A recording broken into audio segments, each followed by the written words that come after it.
How to make a little felted boo for Halloween.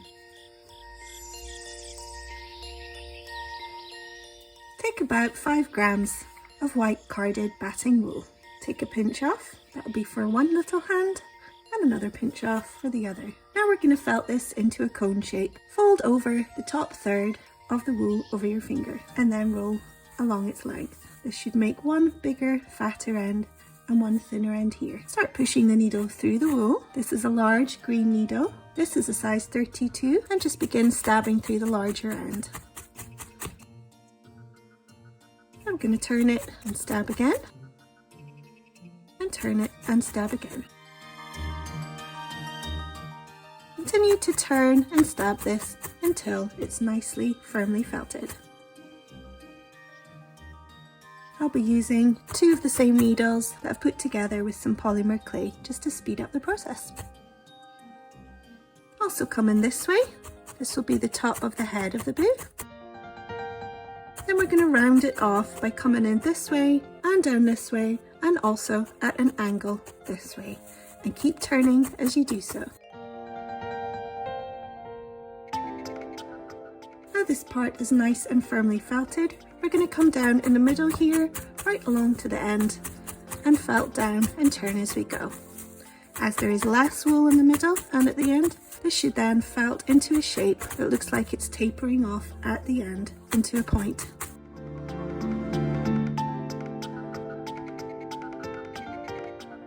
If you feel like the taper point's becoming too long, you can either try pulling off the end or using a pair of sharp scissors. Just cut off the length there and narrow down the point with your scissors to shape. Don't forget to re-felt that tip into a point with your felting needle.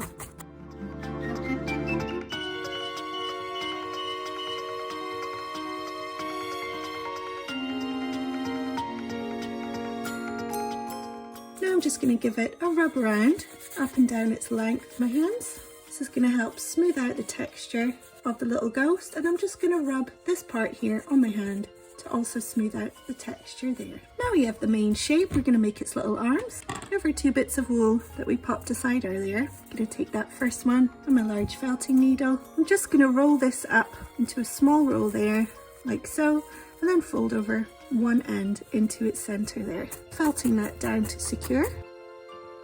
Now taking it off my mat, I'm going to felt on each side and turn it as I go until we have a rounded top and a small sausage shape for the hand. Let me give it a little bit of a rub in my hands and with my finger just on the top of the hand there, and that will smooth it down. We have rather a lot of wool underneath, so I'm just going to pull off any excess that we don't need, and that's one little hand done. I'm going to do exactly the same with the other one and try and keep it to a similar size. Now we're going to pop the little hands just facing outward like this on the side of our little boo. I have here the hand in position. I'm popping it on its side, being careful of my finger and thumb here. Holding it down, I'm stabbing through the middle of that part there. That will attach the fibres from the arm onto the fibres of the body. Now it's somewhat held on, I can get my fingers out the way and give that a nice firm stab through there. All this excess fluff at the end, I'm just going to fan out with my fingers so it makes a little mat of wool there, and that's going to help fill up this area that we've stabbed in. So we're just going to fill up that area there with that extra wool by doing some gentle tapping over the surface. That will help fill in the area where we stabbed and also help to retexture and smooth out the surface on that area. I'm going to do the same with this one, right on the opposite side. Make sure it's in position before you attach it on. You can see the dip in here where I've been felting. This is the part we're going to fill up, fanning out those fibres again, and then just tapping down. Gentle tapping over the area rather than stabbing to distort any shape that we've made. Now I'm just going to rub over the armpits there, fluffing up that area. Filling the cat and the tail.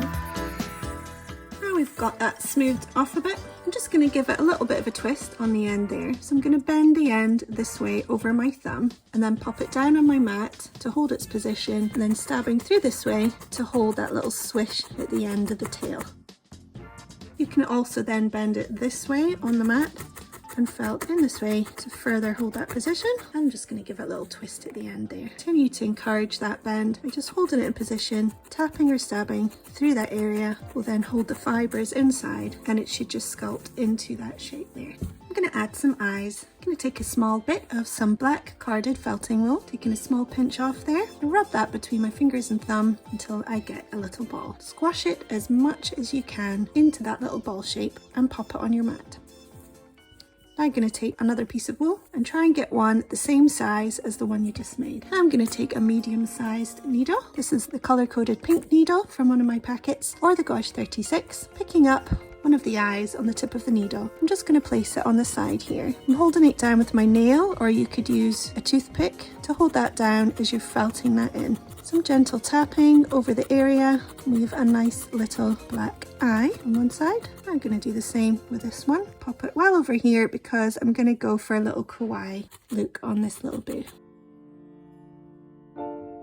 There you go, he's quite cute just like that, but I'm going to add a couple more details. I'm going to make a little smiley face. I'm going to take some more of that black, small pinch here, not much at all, and then I'm just going to twist it to make a little bit of a line. Now I'm going to pop this right in between the two eyes there. I'm going to attach it on by tapping through the black line with my medium needle, 36. Then I'm going to guide up that thread to come up into a little smile.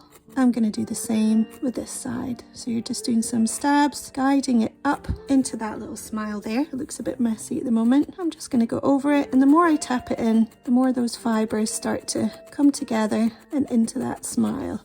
Now you can either continue felting until that's all in, or you can just chop off the excess, and then you just want to felt in those messy bits at the side. So just some guiding in with the very tip of your needle onto each side, guiding the middle down there, come into a smile. Gentle tapping to finish, and that's this little cheeky smile on. And another little option is to give them some nice rosy cheeks. So 2 very small pieces of pink felt here, and I'm just going to pop them below the eyes, and then I'm going to guide them with the tip of my needle and very gently just tapping on right under the eye into a little circle.